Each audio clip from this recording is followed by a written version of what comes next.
بسم اللہ الرحمن الرحیم۔ السلام علیکم دوستو، کیا حال ہیں؟ سب ٹھیک ہیں؟ خیریت سے ہیں؟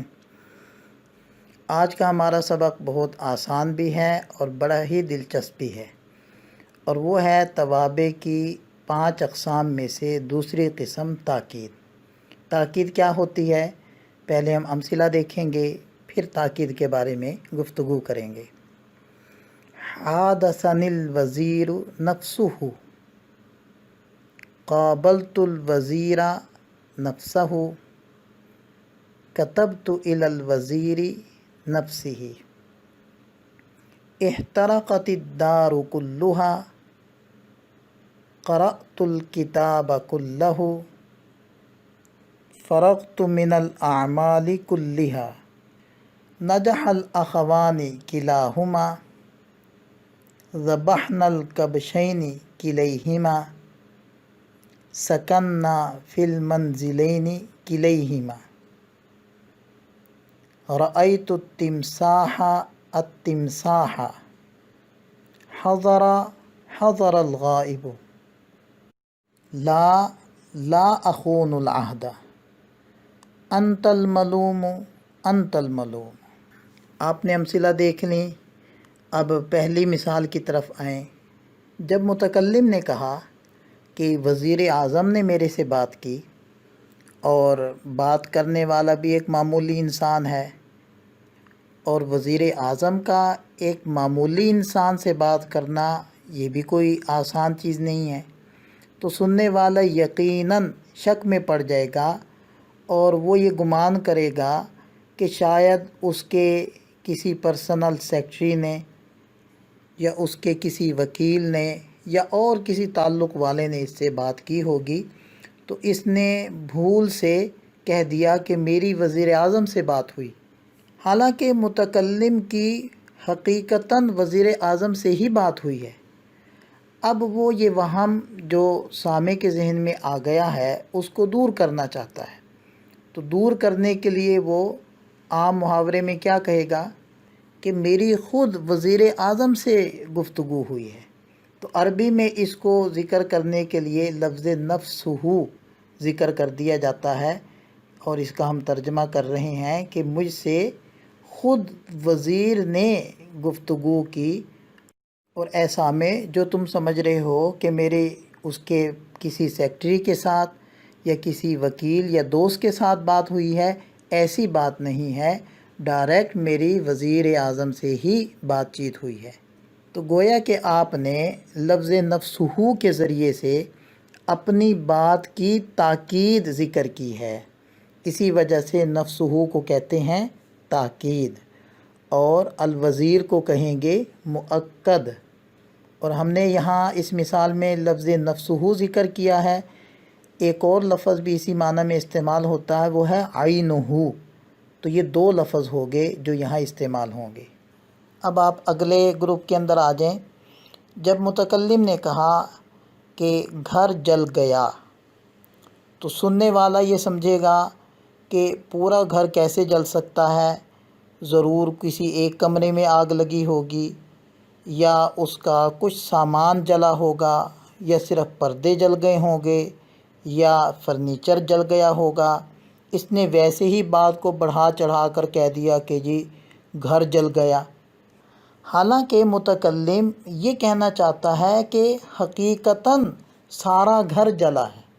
یہ میں نے سہواً یا مبالغتاً یہ بات نہیں کہہ دی کہ گھر جل گیا۔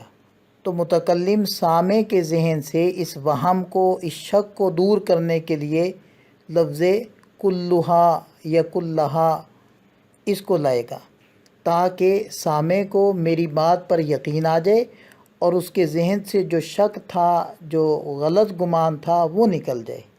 تو اس لفظ کو بھی ہم تاکید کہیں گے، اور الدار کو کہیں گے کہ یہ مؤکد ہے۔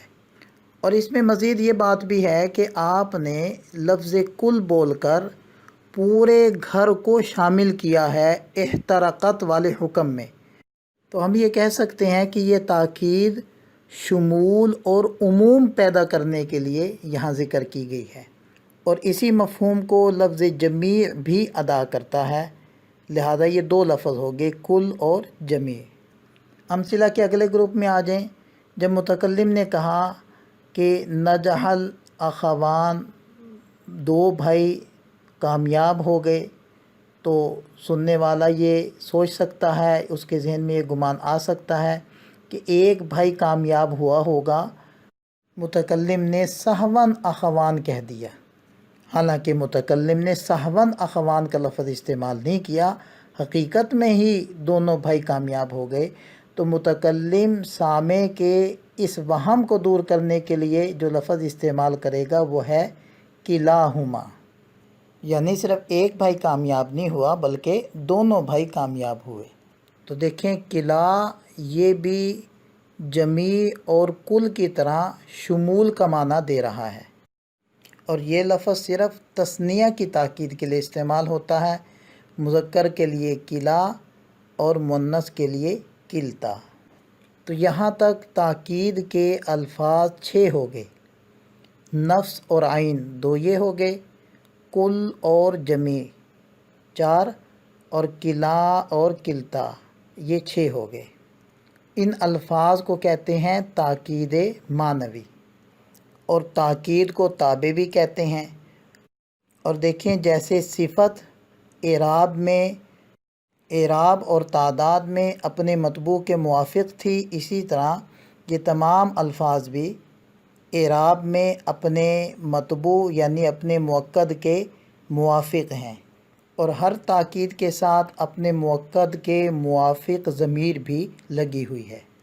اب آپ آخری 4 امثلہ کی طرف آ جائیں۔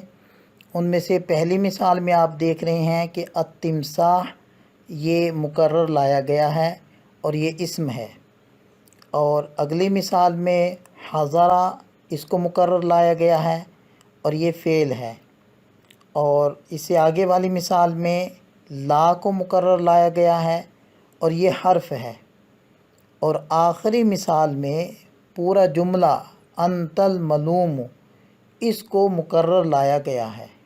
ان امثلہ کو دیکھ کر ذہن میں سوال پیدا ہوتا ہے کہ ان کے اندر الفاظ کو مکرر کیوں لایا جا رہا ہے؟ تو اس کا جواب سوائے اس کے اور کیا ہو سکتا ہے کہ مکرر لانے سے مقصود اپنی بات کی تاکید ہے۔